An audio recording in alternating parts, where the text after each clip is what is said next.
네, 안녕하세요. 노트왕 김노트입니다. 오늘 찍을 영상은 공시, 영어에 대한 편견에 대한 겁니다. 이제 공시에서 저번에도 말씀드렸다시피 가장 어려운 영어 과목인데요. 저는 이제 제가 영어 교육과를 졸업을 했고요. 그리고 영어 강사를 오래 했었습니다. 원래 영어 강사였고요. 근데 이 영어 과목에 대해 가지고 좀 편견들이 많으세요. 공시 영어는 다르다.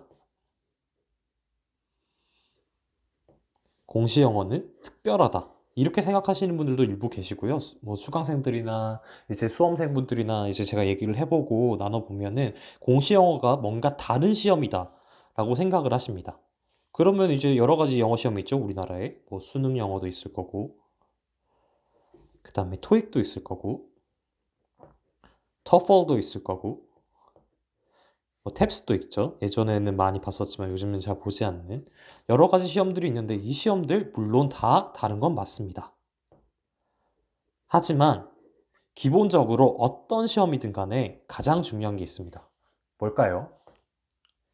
당연히 영어 실력입니다. 기본적인 영어 실력이 되지 않고는 어떤 것도 할 수 없습니다. 그래서 뭐 공시 영어만 따로 한다 이런 거 일단은 영어 실력이 없으면 안 되고요.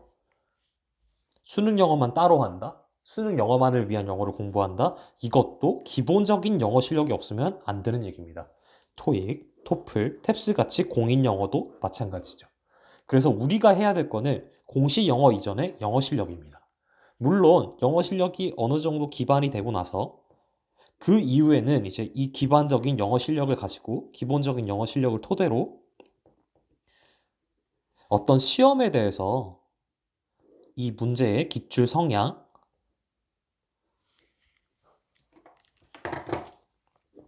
문제의 유형, 시험의 성격 등에 맞춰서 준비를 하는 건 당연한 방법입니다. 하지만 대다수의 학생분들을 보면 영어 실력이 되지 않는 상태에서 그냥 공시 영어를 해야지.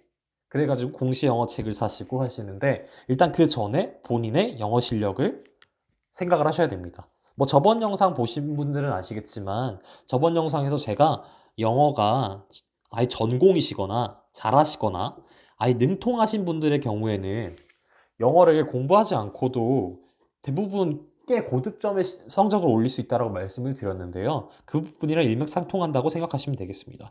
그러면 이제 이 영어 실력이라는 게 도대체 무엇이냐? 영어 실력은 기본적으로 첫 번째 어휘력입니다.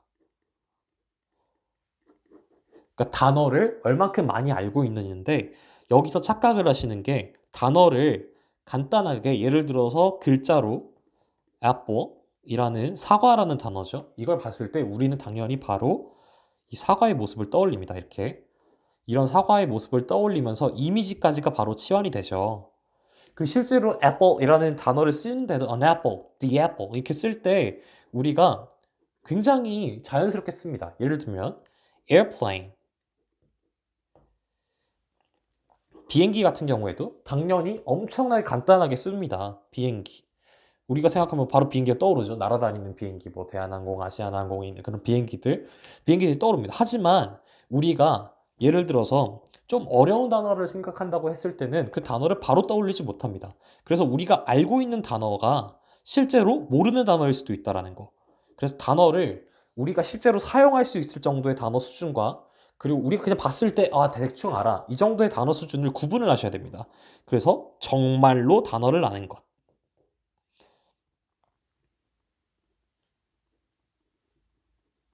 이 수준의 어휘력이 굉장히 중요하고요. 일단은 다음 걸 넘기겠습니다. 자, 첫 번째, 어휘력이라고 말씀을 드렸고요. 근데 진정한, genuine한 어휘력입니다. 두 번째는 언어의 규칙입니다. 틀, 뭐 이거를 어법이라 할 수도 있고 문법이라 할 수도 있습니다. 기본적으로 우리가 목표하는 target language, 여기선 target language는 당연히 English, 영어겠죠? 이 영어의 언어의 규칙, 어법, 문법 이런 것들 알아야 합니다. 기본적으로 언어의 틀을 알아야 이 언어가 어떤 식으로 생겼는지 틀을 알아야 우리가 이해를 할 수 있겠죠.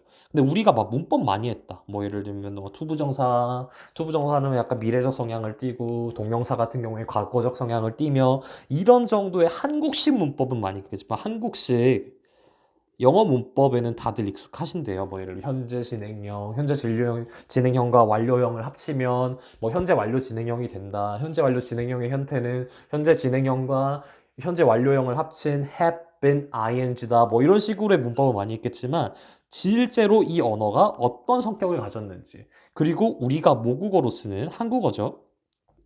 한국어는 어떤 언어 규칙이 있고 이 언어 규칙에서 영어가 어떻게 다른지에 대해서 이해를 하시는 분들이 생각보다 많지 않습니다. 그래서 이 부분을 우리나라 말은 어떻고 영어는 어떤 형태이기 때문에 다르다. 예를 들면 간단하게 예를 들면 이거에 대해서는 자세하게 다음 영상에서 말씀을 드리겠습니다. 이제 언어의 규칙적으로 다른 게 우리나라 S, O, V 형태 이런 언어 형태가 있고요. 이게 한국어죠 대표적인 게. 뭐 일본어도 있고요. 그리고 영어 같은 경우에는 S, V, O 이 형태라고 합니다. 기본적으로 주어, 목적어, 서술어, 주어, 서술어, 목적어 이 형태를 가지게 되는데요. 이 위의 언어의 같은 경우에는 후치사가 존재합니다. 예를 들면 후치사의 가장 대표적인 건 조사가 되겠죠. 근데 SVO 형태의 언어 같은 경우에는요. 전치사가 존재합니다. 이게 가장 큰 차이 중에 하나예요. 그래서 여기서 전치사 예를 to, at, above, 뭐 among 여러 가지 형태가 있죠. 이런 언어적 형태의 차이 이런 것들을 이해를 하시고 언어가 어떤 식으로 생성이 되고 어떤 식으로 문장을 만들 수 있고 이런 부분들을 아셔야 합니다. 어휘를 알고 그 어휘에 대해서 이용할 수 있는 틀이 있어야 되는 거죠. 세 번째는 이제 산출에 대한 경험입니다. 이게 산출이라고 해서 이거 너무 교육학 용어인데요. 아웃풋입니다. 아웃풋이 뭐죠? 결과예요, 결과. 나오는 결과에 대해 가지고 경험을 많이 쌓아야 합니다. 이 경험으로 될 수 있는 게 언어의 포스킬이라고 할 수 있는 말하기, 듣기, 읽기, 쓰기에서 당연히 말하기와 쓰기의 경험을 높이는 겁니다. 듣기와 읽기도 굉장히 중요한 요소인데요. 근데 그것보다 훨씬 더 어려운 게 듣기보다 말하기가 훨씬 어렵고요. 말할 수 있는 거는 누구나 들을 수 있습니다. 쓸 수 있는 것도 누구나 읽을 수 있어요. 그렇기 때문에 이 말하기와 쓰기에 대한 경험이 많아야 합니다. 이렇게 돼서 언어가 여기에서 목표 언어인 영어가 익숙해지실 수 있는 겁니다. 근데 이런 기본적인 것들을 생각을 해야 되고요. 이제 1, 2번 같은 경우에는 어떤 언어든 중요를 한데 이제 시험이라는 요소를 넣었을 때는 네 번째 요소도 굉장히 중요해집니다. 바로 독해 능력입니다. 독해 능력은 기본적으로 언어를 어느 정도 사용할 수 있는 능력이 생겼을 때 언어에 대한 사용 능력이 올라갔을 때 이제 더 중요해지는 능력인데요. 이거는 한국어든 영어든 똑같습니다. 거의 비슷해요. 거의 비슷하고요. 기본적으로 이거를 우리가 뭐 여러 가지 표현을 합니다. 문해력이라고도 하고요. 그리고 어떤 글을 읽을 때의 독해 능력, 뭐 이해 능력이라고도 하는데요.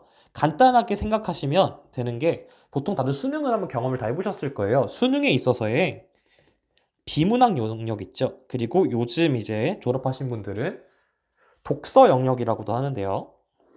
이 영역에 대한 능력입니다. 이거 우리나라 말인데 우리나라 말이라고 해서 다 읽고 다 풀 수 있는 거 아니잖아요. 그래서 이 능력이 독해 능력인데 이게 시험 그리고 실제 읽기 상황 그리고 물론 이제 실제에서 현직에서 일을 하시게 되거나 할 때 대부분이 서류를 보게 됩니다.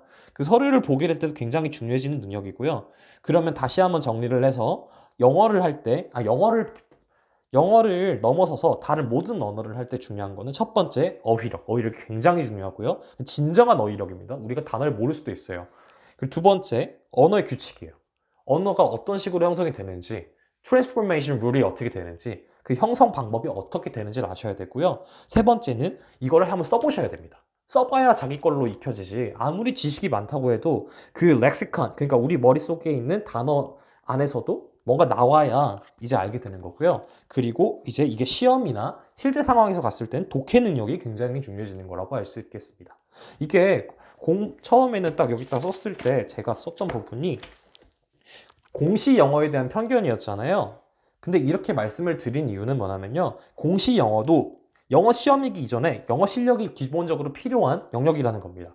그래서 전에 영상에서도 말씀드린 것처럼 암기 과목, 문과적 암기 과목, 그리고 한국사 이런 거를 보는 것과는 굉장히 다른 본연적인 실력이 필요한 게 영어 영역이라고 할 수 있겠습니다.